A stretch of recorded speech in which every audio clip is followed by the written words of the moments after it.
पंपापुर के जितने संत थे सब मेरे प्रभु के स्वागत में आए। ए प्रभु आइए, मेरी कुटिया में चरण डालिए। अरे प्रभु आप मेरे गुरुदेव के तो दर्शन करिए। हजारों वर्ष से केवल प्राणायाम करके बैठे हैं आपके दर्शन के लिए। मेरे प्रभु सबको हाथ जोड़ते हुए आगे बढ़े। कहां जाना है? कोई एक ऐसा प्रेम है जो मेरे प्रभु को खींच रहा है, खींच रहा है। देखो सीधी सी बात, जिस समय प्रभु का प्राकट्य श्री अवध में हुआ, गोस्वामी जी महाराज बड़ी अद्भुत बात लिखते हैं। व्यापक ब्रह्म निरंजन निर्गुण विगत विनोद, सो अज प्रेम भगति बस कौशल्या की गो। जो भगवान व्यापक थे, ये आकाश भगवान की गिरती उठती पलकें थी। ये नदियां मेरे विराट प्रभु के नाड़ी में बहने वाली रक्त धाराएं थी।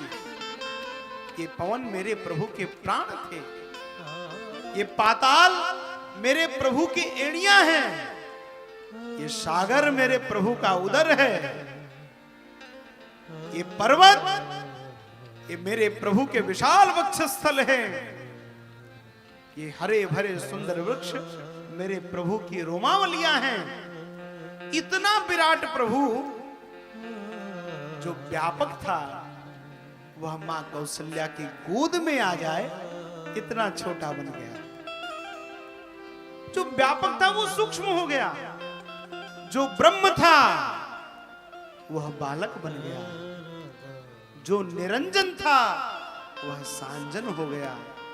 जो निर्गुण विगत निर्गुण था वह सगुण होकर, जो परमात्मा बड़े बड़े ऋषि मुनियों को यमलात्मा विमलात्माओं के चिंतन में नहीं आते थे, एक क्षण की झांकी नहीं देते थे, वह परमात्मा सरजू जी के तीर पर अपने बाल सखाओं के साथ खेल करते हैं। सरजू के तीर आज खेले रघुनंदन बबुआ। वह परमात्मा जो निर्गुण था वह सगुण हो गया। जो परमात्मा विगत विनोद था, कभी किसी से हंसी मजाक नहीं करता था। नाभि से ब्रह्मा प्रकट हुए, कह दिया अहमेवा समेवाग्रे नान्यम यत् सत्सा परम पश्चाद हम यदे तच्च यो वशिष्येत सोस्म्य हम। हे ब्रह्मा, सृष्टि के आदि में मैं था, सृष्टि के वर्तमान में मैं हूं, सृष्टि के अंत में मैं रहूंगा, और जब यह सृष्टि भस्मीभूत हो जाएगी उस समय भी केवल और केवल मैं रहूंगा। इतना कहकर ब्रह्मा को छोड़ दिया। कोई बात नहीं की। वह परमात्मा मिथिला में आकर सखियों के साथ विनोद करता है। हाँ? सखियों ने कहा राघव जी हम आपको गाली देंगी। लखनलाल जी ने कहा परमात्मा को गाली। लक्ष्मण जी ने कहा कि पुरुषोत्तम को गाली कैसी? तो सखियों ने कहा लालन ये ससुरारी है, बिनु गारी ससुरारी कैसे? हाँ? बिनु गारी ससुरारी कैसे? वह परमात्मा मिथिला में विनोद करता है।